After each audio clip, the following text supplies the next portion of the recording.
इस वक्त की मौजूदगी हमारा पटना में है और पटना में एक रूम में जिसमें कई छात्र रह करके प्रतियोगिता परीक्षा की तैयारी करते हैं उसमें आ चुके हैं और कई सारे मुद्दे पे हम बात करने का प्रयास करेंगे और सबका ओपिनियन लेने का प्रयास करेंगे कि इस पे इनका क्या राय है। तो अभी हम इस सिलसिले में बात करेंगे कि जो हमारे भारत देश पर जो केंद्र की मोदी सरकार है और इसके सिलसिले में हमारे जो ट्रंप ने 25% टैरिफ लगा दिए हैं 27 तारीख से कई सारे सामान पे, तो उन पे इन लोगों का क्या राय है। तो अभी हम बात करने का प्रयास करते हैं। तो आपका क्या नाम हुआ? रोहित कुमार। तो रोहित जी, आप बताइए 25% टैरिफ, अतिरिक्त टैरिफ जो ट्रंप ने लगाया है, इस पर आपका क्या विचार है? इससे भारत को क्या हानि होगा, क्या लाभ होगा, और इससे लड़ने के लिए भारत क्या कुछ तैयारी कर रहा है? देखिए, जब अंतर्राष्ट्रीय मार्केट चलता है ना, तो उसे अगर आप किसी पर टैरिफ लगाएंगे तो आप पर भी कोई लगा सकता है, दोनों देश प्रभावित होता है। तो ये बात सही है कि अब 25% टैरिफ लगाया गया, आगे भी टैरिफ लगाने की उन्होंने योजना बनाई है, लेकिन इससे भारत का कुछ ज़्यादा कुछ होने वाला नहीं है। हाँ, कुछ प्रभाव होगा, लेकिन ज़्यादा कुछ होगा नहीं।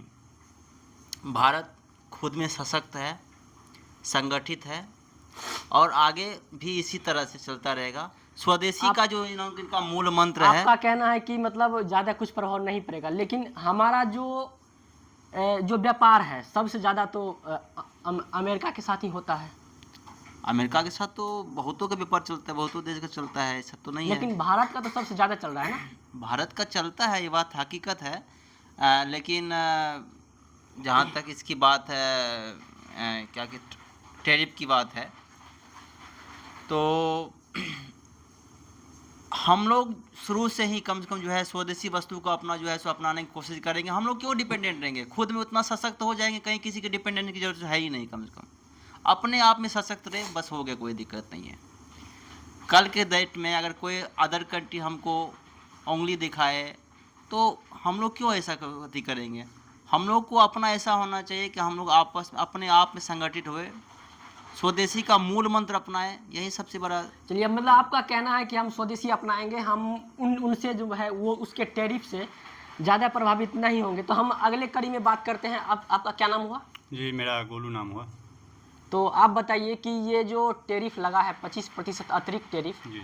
इससे क्या कुछ प्रभाव पड़ेगा भारत पे, और इससे लड़ने के लिए हमारा जो मोदी सरकार है क्या कुछ कर रहा है? देखिए, प्रभाव तो पड़ेगा, कुछ ना कुछ पड़ेगा, ज़रूर ही पड़ेगा। जब अगर 25% अतिरिक्त टैरिफ लगाया और 25% पहले से भी था, तो कई सामानों पे पड़ेगा, प्रभाव पड़ेगा। जो हमारे भारत के व्यापारी हैं उनको कुछ नुकसान पहुंचेगा, जो अमेरिका के नागरिक हैं उन्हें भी कोई चीज़ें महंगी मिलेगी।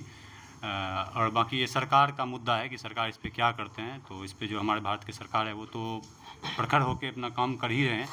साथ के साथ उन्होंने ये भी बोला है कि जो स्वदेशी चीज़ है, जो हमारे मेड इन इंडिया चीज़ है, मेक इन इंडिया चीज़ है, उस पर आप ज़्यादा फोकस करें, वो चीज़ें खरीदें, वो चीज़ें लें। इसका एक यही उपाय है अभी फ़िलहाल उससे बचने का, बाकी कोई उपाय नहीं है, क्योंकि वो उनका फ़ैसला है, ट्रंप का फ़ैसला है, तो उसमें कोई कुछ नहीं कर सकता है। तो वो चाहेंगे तो हटाएँगे, वो चाहेंगे तो बढ़ाएँगे।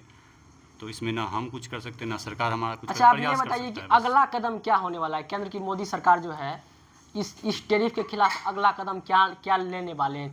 कई सारे न्यूज में देखने को मिलता है कि ब्रिक्स देश मिल करके एक नया मुद्रा की भी शुरुआत कर रहे हैं। इस पे जो हमारी केंद्र की सरकार है उसे ये होना चाहिए कि अदर कंट्री जो है उनसे अपना व्यापारिक संबंध अच्छे करने चाहिए, उनसे व्यापार बढ़ाना चाहिए।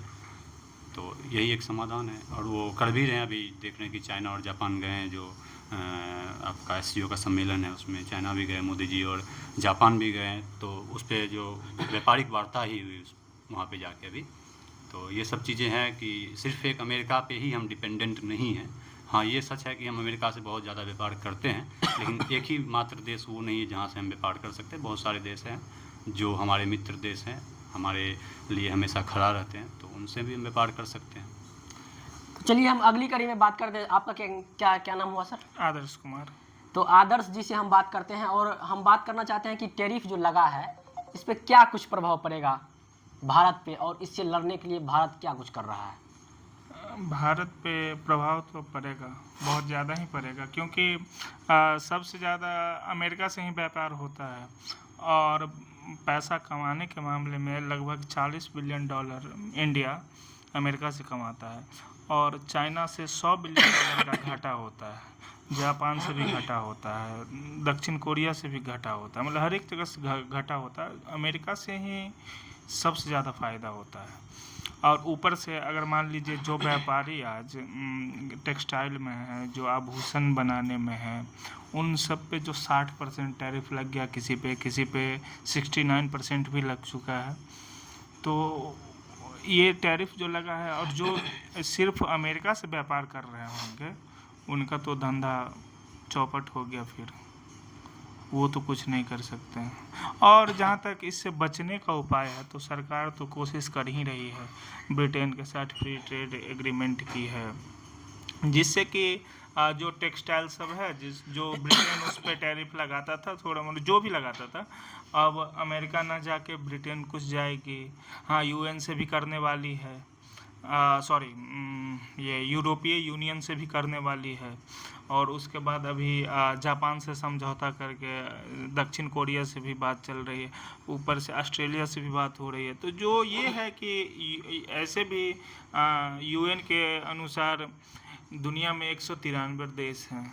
अगर मान लीजिए अमेरिका से व्यापार नहीं होता है किसी कारण, बस ऐसे धीरे धीरे हो ही जाएगा। हाँ, मोदी जी कर ही लेंगे सारा चीज़, लेकिन अगर मान लीजिए नहीं कर पाते हैं या कुछ ऐसा होता है, नहीं हो पाता है डील, तो बहुत 190 देश और बचे हुए हैं, उससे होगा फिर। ब्रिक्स करेंसी के बारे में आपका क्या विचार है? ब्रिक्स जो करेंसी बना है, इससे भारत को क्या लाभ होने वाला है?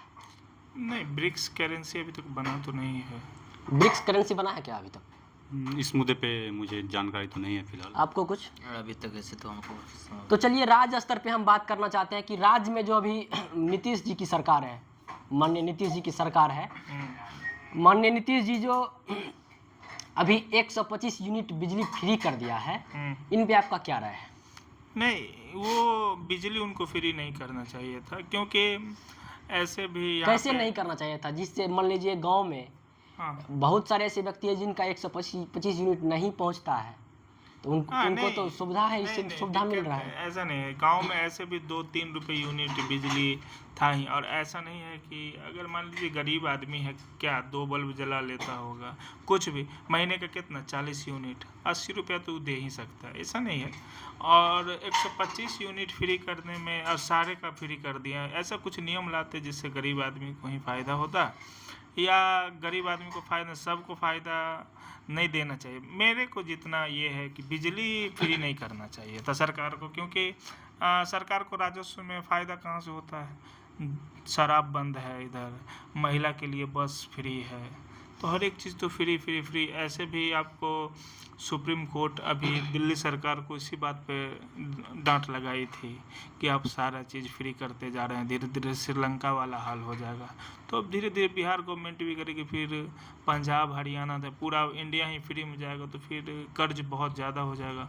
कर्ज इतना होगा तो फिर तो चलिए इनका हम ओपिनियन जाने। तो आप 125 यूनिट बिजली पे और फ्री पे आप क्या कहना चाहते हैं? अगर सरकार कोई भी चीज़ फ्री करती है तो उन पे आप क्या कहना चाहते हैं? सरकार अगर कोई भी चीज़ फ्री करती है तो ये 100% गलत नहीं है और 100% सही भी नहीं है। ये 10% सही, 10% कहाँ पे सही है? तो जो लोग सही में बहुत ही असहाय है, जिनके पास जीविका के लिए कोई साधन नहीं है, जिनके पास नौकरी नहीं है, और बहुत सारे ग्रामीण इलाका में ऐसे भी जगह हैं जहाँ पे लोग 125 यूनिट बिजली यूज भी नहीं कर पाते हैं, जिनके पास एक बल्ब एक पंखा रहता है, उससे ज़्यादा कुछ नहीं रहता है। तो ऐसे लोगों को सिर्फ और सिर्फ सरकार को चुन के, ऐसा नहीं है कि सरकार फाइंड आउट नहीं कर सकते, इन लोगों को फाइंड आउट कर सकते हैं, करके इन लोगों को फ्री करना चाहिए था कोई भी चीज़। और ये जो फ्री हुआ है ये सिर्फ और सिर्फ जो विपक्ष के लोग हैं उनके नैरेटिव की वजह से हुआ है, उनके एजेंडे की वजह से हुआ है, डर के, चाहे हार के डर से, जिस भी डर से जो हमारे बिहार की सरकार है उन्होंने अगर बिजली फ्री किया है तो सिर्फ और सिर्फ डर की वजह मतलब से। आपका कहना है कि सरकार अगले चुनाव में जीत के डर से, हार के डर से जी एकदम जो 125 यूनिट बिजली फ्री कर दी है। हाँ, जबकि ये तो नहीं आप करना ये भी चाहिए। कह सकते हैं कि 100 रुपये जो फॉर्म भरने का दाम हुआ है तो वो भी जो अगले चुनाव को उस मुद्दे पे हम आएंगे, उस मुद्दे पे आएंगे। लेकिन ये जो बिजली की बात है इसमें विपक्ष का भी गलती है। विपक्ष भी 200 यूनिट, 250 यूनिट, 250 यूनिट, कोई 300 यूनिट फ्री करने का ऐलान कर रहा है, तो वो भी गलत कर रहा है, क्योंकि जीतने के लोभ से वो कर रहा है और ये हारने के डर से कर रहा है। तो दोनों बराबर का हकदार है इसमें, गलती में, ठीक। और दूसरी बात, जहाँ आप 100 रुपये फॉर्म के फीस का दाम का बोले, तो जो छात्र होते हैं वे ना गरीब होते ना अमीर होते, छात्र होते हैं। हर कोई अपने माँ बाप को छोड़ के बाहर में पटना में आके, कोई दिल्ली में जाके, कोई इलाहाबाद में जाके, जो प्रयागराज हमारा, तो वहाँ पे जाके लोग तैयारी कर रहे हैं। तो छात्रों के लिए अगर कुछ किया जा रहा है सरकार के द्वारा, बहुत ही मतलब सराहनीय बात है। इसमें हम सरकार की सराहना करते हैं कि इन्होंने 100 रुपये हर एक फॉर्म का दाम कर दिया। मतलब हर एक का तो नहीं किया है, बीपीएससी का किया है, बिहार एसएससी का किया है, और जो मतलब बिहार लेवल का जो भी नहीं, सारा नहीं, बिहार एसएससी, बीपीएससी, बीएसएससी जो होता है हमारा बिहार एसएससी का, और उसका बीपीएसएससी जो हमारा बिहार दरोगा का वैकेंसी करता है, और उसका बिहार पुलिस का, इनकी 4 चीज़ का। बाकी जैसे जीविका हो गया या फिर बेल्ट्रॉन वगैरह हो गया, सब अलग है, उसका फीस अलग आपको लगेगा ही लगेगा हमेशा। तो ये चीज़ें अलग, चूँकि वो अपना आयोग है, उसका सरकार से उसका कोई संबंध नहीं है। और इसका भी जो है आयोग का काम होता है फीस डिसाइड करना, लेकिन सरकार ने इसमें हस्तक्षेप करके कम करवाया है, बहुत ही स्वागत योग्य है। और जैसे कि अभी 4-5 वैकेंसी आया हुआ था, तो हम लोग जोड़ रहे थे कि लगभग 3035 रुपये फॉर्म भरने का दाम लग जाएगा, और भी सारे सेंट्रल गवर्नमेंट के भी थे, बिहार यूपी गवर्नमेंट के भी थे, सब जोड़ जाड़ के हम लोग बैठा रहे थे कि 3035 रुपये हम लोग को फॉर्म भरने का लगता है। लेकिन सरकार की इस फैसले की वजह से हम लोग 400-500 में सारा फॉर्म भर पाएंगे। पहले ये होता था कि हम लोग सब फॉर्म नहीं भर पाते थे पैसे की वजह से, क्योंकि हम गरीब स्टूडेंट है, कहाँ से लाएंगे उतने पैसे। घर से अगर 4000 रुपये आ रहा है तो सारा खर्च उसमें जोड़ के अगर फॉर्म 2-3 आ गया तो 2400-2500 रुपया लग जाता था, नहीं भर पाते थे। तो वो चीज़ अब होगी कि हम हर एक फॉर्म को भर पाएंगे और हम हर एक परीक्षा दे पाएंगे, तो हो सकता है कि हमें जल्दी से जल्दी नौकरी मिल जाए। अच्छा, आप बताइए सरकारी हॉस्पिटल के बारे में आप क्या कहना चाहते हैं? अगर सरकार के द्वारा तो कई सारे हॉस्पिटल चलाए जाते हैं। देखिए, हॉस्पिटल की जहाँ तक बात है, तो जो नीतीश कुमार है उन्होंने बहुत सारा हॉस्पिटल, मेडिकल कॉलेज देने का काम किया है। काम तो किए हैं, लेकिन मैं बता रहा हूँ ना, सरकारी अस्पताल का तो आप हालत वही एकदम जानते हैं कि उसमें उन्होंने तो काम किया, लेकिन बस उसको जो है सो, जो वहाँ का डायरेक्टर है हॉस्पिटल का, जो भी होते हैं डॉक्टर साहब जो डायरेक्टर होते हैं, वो उनको सिर्फ और सिर्फ लूट का अड्डा बना लेते हैं। लूट कहाँ कहाँ होता है? तो लूट होता है कहाँ कहाँ, दवाई में लूट होता है। लूट कहाँ पे होता है? एक भी दवाई आपको जो सरकार से नहीं मिलेगा, हाँ, जबकि सरकार के द्वारा लिस्ट दिया गया है, लगभग जो है सो आपको 90% दवा हॉस्पिटल में मिल जाना चाहिए सरकार के हिसाब से। और सरकार उसके लिए पैसे देती भी है हॉस्पिटल, लेकिन हॉस्पिटल उसमें धांधली करता है, पैसे बचाता है। और हर जगह, जैसे पीएमसीएच देख लीजिए आप, पीएमसीएच में हम लोग जाते हैं, वहाँ पे आप जाएंगे, जांच वगैरह हो जाएगा, आपका सब कुछ हो जाएगा, लेकिन आपको दवा नहीं दिया जाएगा वहाँ पे। आप अगर डॉक्टर ने 6 दवा लिखा है तो उसमें से आपको एक भी मिलना मुश्किल है, मुश्किल से ही मिल पाता है। उसके बाद क्या है, तो वहाँ पे एक्सरे करवाने जाइएगा आपको 4 दिन का टाइम दिया जाएगा। आप अल्ट्रासाउंड करवाने जाइएगा, आपको 15 दिन का टाइम दिया जाएगा। किसी को मान के लिए पथरी हो गया, किसी को मान के लिए अल्ट्रासाउंड ये हो गया, अपेंडिक्स हो गया, वो पूरा एकदम ख़राब हो चुका है, 99% ख़राब हो चुका है, फिर भी आपको अल्ट्रासाउंड के लिए 15 दिन का समय दिया जाएगा। पता चला तब तक लोग मर गया। तो ये चीज़ें नहीं होना चाहिए। उसमें आपको एक सरकार को सिस्टमेटिक ढंग से उसमें जो है सो अल्ट्रासाउंड के लिए, एक्सरे के लिए, एमआरआई के लिए, सीटी स्कैन के लिए, हर चीज़ के लिए एक बड़े लेवल पे सरकार को तैयारी करना चाहिए। चलिए, कई सारे मुद्दा पे जो है हमने इन सबों से बात किया, और इन सबों ने एकदम प्रखर होकर बोले। तो चलिए मिलते हैं अगले नेक्स्ट वीडियो में, तब तक के लिए जय हिंद, जय भारत। बंद कर दो सब।